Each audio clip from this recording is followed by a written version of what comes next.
Monsieur le Président, Excellences, Mesdames, Messieurs, chers amis, avant tout, je voudrais remercier le Président Ouattara de nous avoir accueillis avec tant de gentillesse dans son pays et je voudrais élargir ces remerciements vers le peuple ivoirien, nation à tout point de vue remarquable.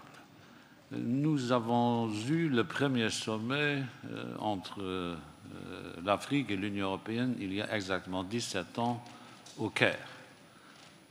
Nous ne sommes pas nombreux à avoir assisté à ce premier sommet, mais mon voisin, le secrétaire général de l'ONU et moi-même, nous participions à ce sommet qui fut historique puisque ce fut le premier, mais ce fut aussi un sommet riche en controverses et en débats parfois conflictuels. Mais depuis la déclaration que nous avons adoptée au Caire, nous avons fait de notables progrès puisque notre partenariat s'est approfondi, élargi et nos relations économiques se sont amplement développées. Oui, progrès, il y a eu. Oui, résultat, il y a eu. Mais il nous reste encore beaucoup à faire.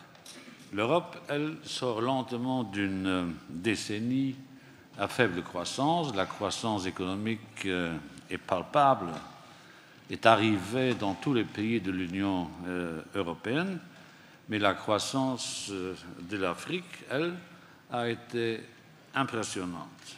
Mais très souvent, elle a été insuffisamment inclusive. Je parle de la croissance en Afrique. Je pourrais faire la même remarque au sujet du caractère insuffisamment inclusif de la croissance en Europe, puisque partout, les disparités entre pays et entre régions augmentent alors que notre but à nous tous devrait être de les réduire. La croissance en Afrique n'a pas atteint le milieu de l'agriculture puisque les petits exploitants agricoles ont du mal à doper leur productivité et les entreprises européennes, les investisseurs européens très souvent connaissent des difficultés pour accéder aux marchés africains et ainsi contribuer au développement du secteur privé. Nous devons remédier à toutes ces faiblesses.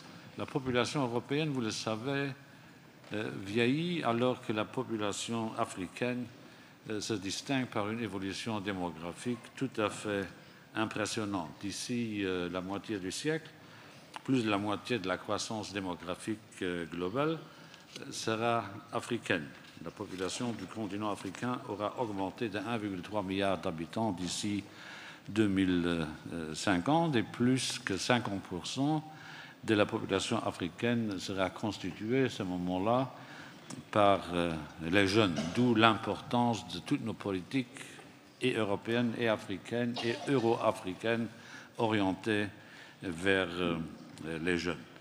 L'agenda 2063 de l'Union africaine nous invite à nous consacrer sur 3 segments d'investissement. Investir dans les personnes à travers une meilleure éducation d'abord, investir dans les infrastructures et les chaînes de valeur ensuite et investir finalement dans une meilleure gouvernance et un environnement plus propice aux affaires. C'est la raison d'ailleurs pour laquelle tous ces sujets que je viens de mentionner sont au cœur des travaux de notre sommet. Mais nous, les Européens, nous ne sommes pas venus ici pour prodiguer des conseils.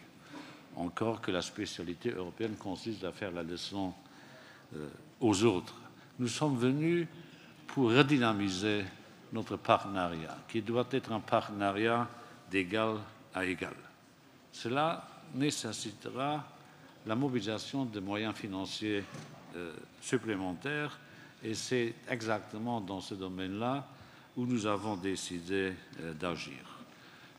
Comme nous l'avons fait en Europe en lançant le fonds stratégique, le fonds pour les investissements stratégiques, nous avons développé un plan d'investissement externe pour l'Afrique, susceptible de mobiliser 44 milliards d'euros d'investissement d'ici 2020, notamment et essentiellement en Afrique. Nous proposons d'investir dans les secteurs d'avenir comme les énergies renouvelables, mais ce n'est pas l'Europe qui dicte, c'est l'Afrique qui choisira.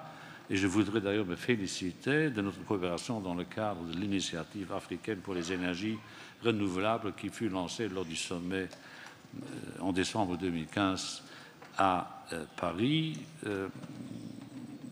Initiative africaine pour les énergies renouvelables qui nous a permis de lancer 19 nouveaux projets susceptibles de générer, 4,8 milliards d'euros d'investissement au total. Notre partenariat, qui doit être d'égal à égal, je le rappelle, ne saurait pourtant se limiter aux échanges entre responsables politiques et institutions. Il faut aussi faire en sorte que nos jeunes qui tiennent entre leurs mains le destin qui sera celui de demain doivent être associés à notre projet et je me félicite du fait que de très nombreuses universités africaines participent aujourd'hui au programme Erasmus+ de l'Union européenne. Voilà, notre partenariat a bien avancé, tout n'a pas été couronné de succès, mais nous pouvons noter que les intentions qui furent les nôtres il y a 17 ans ont été en grande partie réalisées. Tout n'a pas été fait, mais je crois très sincèrement que l'Afrique et l'Europe, si elles le veulent, peuvent faire de grandes choses ensemble. Merci de votre attention.